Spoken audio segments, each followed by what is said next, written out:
Hi, it's John and welcome to Cycling on a Shoestring. And on this episode, we're not going to look at something that's going to save you a lot of money, but we might be looking at something that could save your life.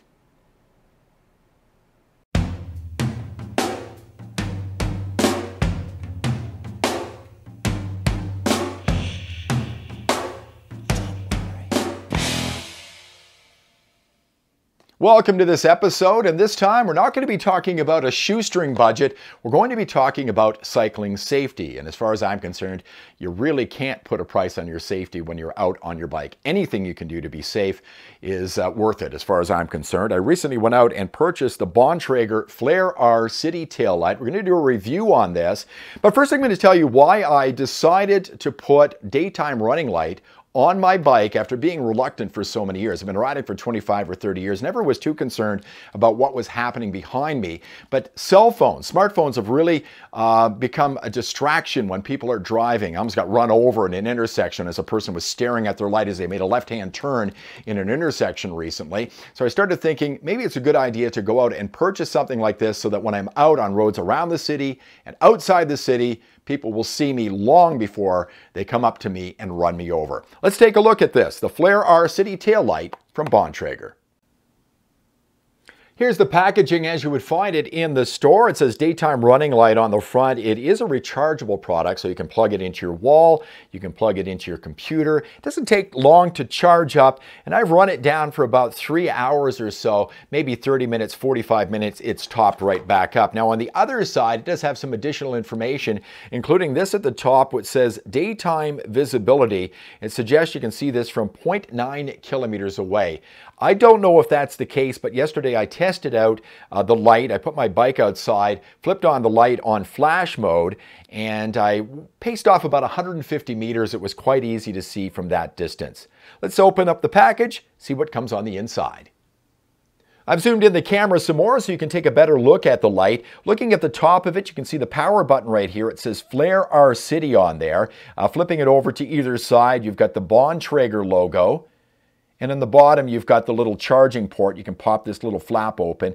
It's pretty tight, so if you get any water or grime on the light, it's not likely to get in there and contaminate the light itself. Looking at the front of the light, pretty solid plastic lens on it, and you can see the LCD in there as well. I'm going to be very careful when I turn it on not to push it or point it directly at the camera because it does get very bright. Now we have this strap on the back. This is for your seat post. Got this little hook on here so you can put it snugly onto your seat post, and it is rubberized, it's elastic, and you got a couple of different holes here so it will go on nice and tight. Now on this side you can see this little lever here. You push that and you can remove this, sort of a quick release, and then you can take this and move it to the side. It does have different attachments which I'll talk about in just a moment.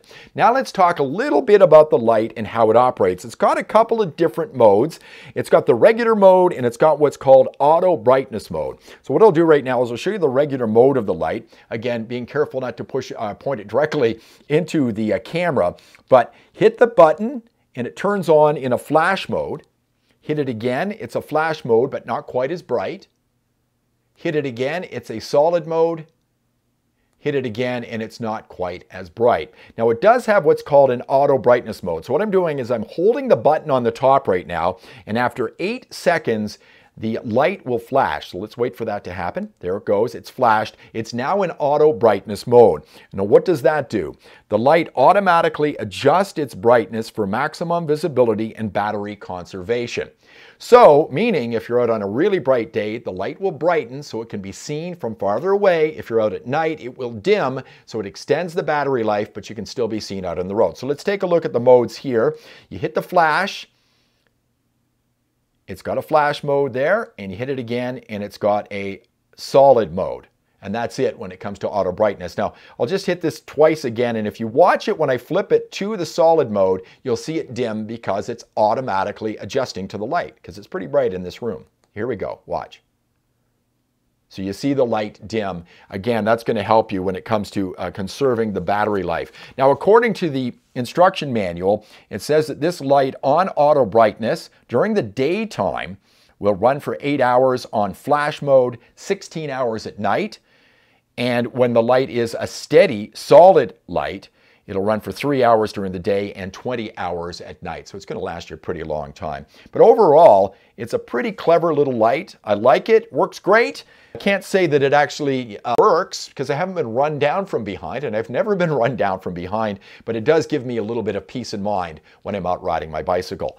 Now I'm going to take the camera back a little bit, and I'm going to tell you something about this light I wish they would change when it comes to what's in the package.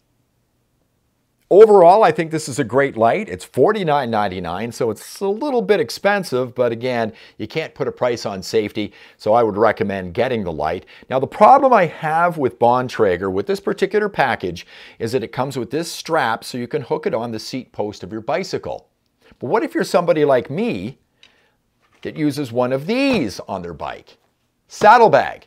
Now you've got a saddlebag which covers up your seat post. This is useless.